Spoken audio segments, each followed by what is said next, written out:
Who's more entertaining to watch, Superman or Batman? This is, of course, a subjective question, but most people probably agree it's Batman. Hence why The Dark Knight is the most acclaimed superhero franchise out there. That and the fact that the illustrious Christopher Nolan directed it. But why is he more entertaining as a character? Superhero movies used to adhere to a strict good versus evil formula, and although there's still an obvious divide between the heroes and the villains, several characters have dared to dance on the line a little. They are what we call antiheroes. In the Batman and The Dark Knight trilogy, Bruce Wayne is a violent midnight punisher, working against the law under the cover of darkness. Even his outside persona is questionable. A billionaire playboy bleeding daddy's money on champagne instead of Gotham. You see, I'm buying this hotel and setting some new rules about the pool area. Batman is a bolt standard example of the anti-hero, one that admittedly errs on the side of a hero, but still helps to illustrate how antagonist traits can amplify a character's likability. As an audience, we love gangsters, we love thrillers and psychopaths and villainous origin stories. The hero's journey has been traversed many times, with the protagonist facing a moral dilemma, always choosing the right thing to do, even if it's not the easy option. Yet watching the same good guy's story play out over and over again can get tedious. We want a character who does the wrong thing, but for the right reasons. We want a character who loses their marbles, commits a crime, makes mistakes, wreaks revenge, contradicts themselves, and changes their mind. One that breaks bad, falls down, picks a fight, and drinks all the rum. Why is the rum always gone?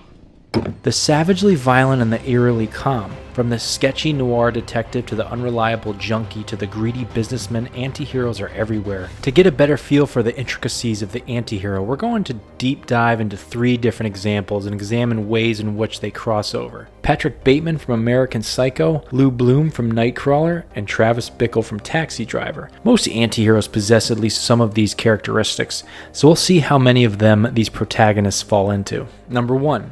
Patrick Bateman. I like to dissect girls. Did you know I'm utterly insane?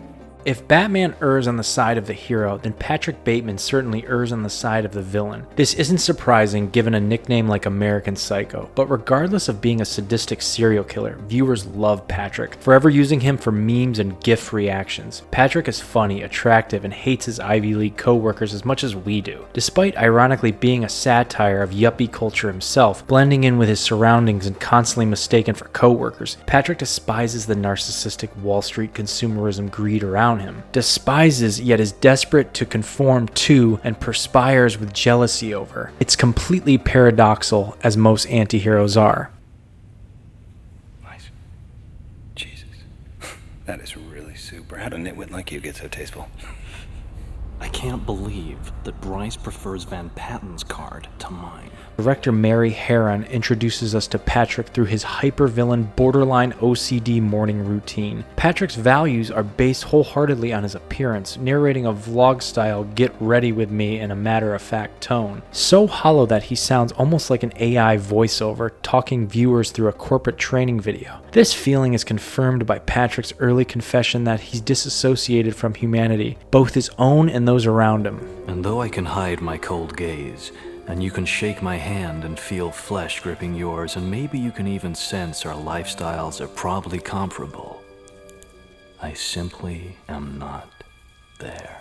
Someone this clean, organized, and routine-oriented isn't the first pick for suppressing a deranged, savage animal inside of him, splattering his nice white walls with the guts of strangers. Again, it's paradoxical, it's intriguing. Although Patrick does take measures to confine his inner serial killer to the regulations of his sparkling bachelor pad, putting down newspapers and wearing a raincoat when hacking someone to death, listening to Huey Lewis in the news for some added soundtrack dissonance. Although Patrick does harbor these barbaric instincts, he approaches them logically and neatly. Even in Homicide, he's shallow and aesthetic obsessed. This mainly stems from his sociopathic nature, which many anti-heroes fall into, completely removed from his soul, having to fake opinions and feelings to hide his empty chest cavity, all with placid composure. Like the famously cool as a cucumber alpha male anti-hero Thomas Shelby from Peaky Blinders, Patrick is like the still surface of a lake in the summertime, even when voicing his psychotic side. It's done with a measure of nonchalance. When I see a pretty girl walking down the street, I think 2 things. One part of me wants to take her out and talk to her, be real nice and sweet and treat her right. And what the other part of him think?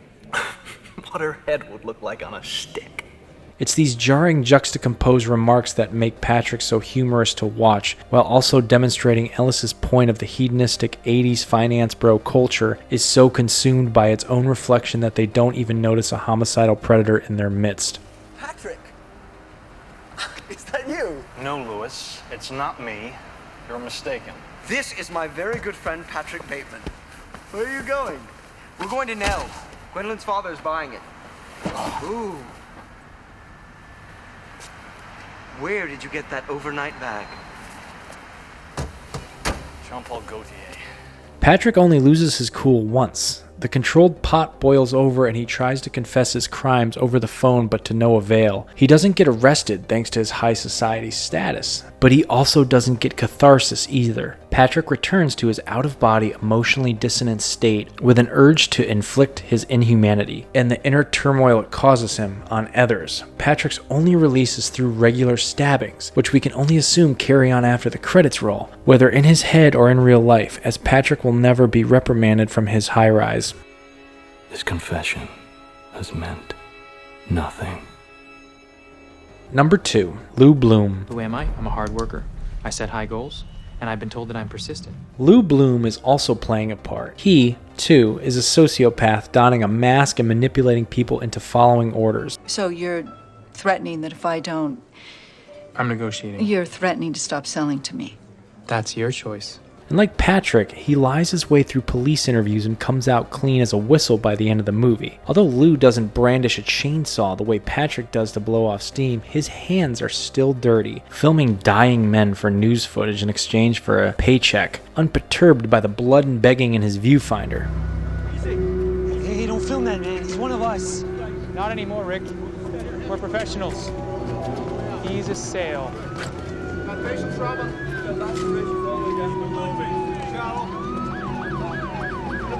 Dan Gilroy directs Jake Gyllenhaal on the neon-lit streets of LA, where Lou dips his toe in the stringer biz and develops a taste for it. If it bleeds, it leads is the chilling tagline of Nightcrawler. Will this be on television? Morning news. If it bleeds, it leads. As Lou goes to extreme lengths to capture the most brutal crime scenes as soon as they occur, sometimes when they're still happening. Lou shares Patrick's cold gaze and can talk his way in and out of everything with similarly formal, stiff language, as if every interaction is a business pitch. Lou and Patrick adopt a calm rhetoric even when the content of their words is far from calm. I feel like grabbing you by your ears right now and screaming in your face, I'm not fucking interested. The only time Lou lets his creepily serene guard down is when screaming at a mirror and punching it into shards.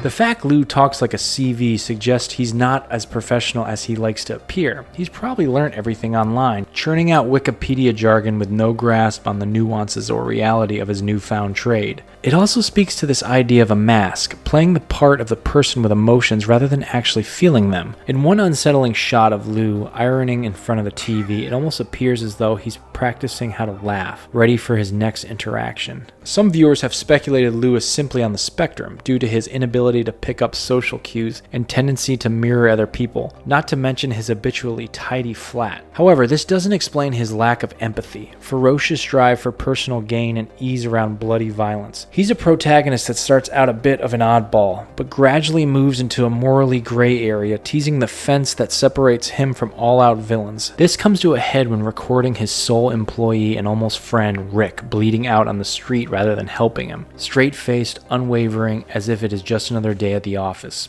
You filmed him dying. Yeah, that's what I do. It's my job. I like to say that if you're seeing me, you're having the worst day of your life. Lou never takes no for an answer. It's an arguably admirable trait, which dials our contempt for him back a few notches. As a viewer, you can't help but applaud his steadfast, stop-at-nothing ambition. 15,000 isn't all that I want. From here on, starting now, I want my work to be credited by the anchors and on a burn.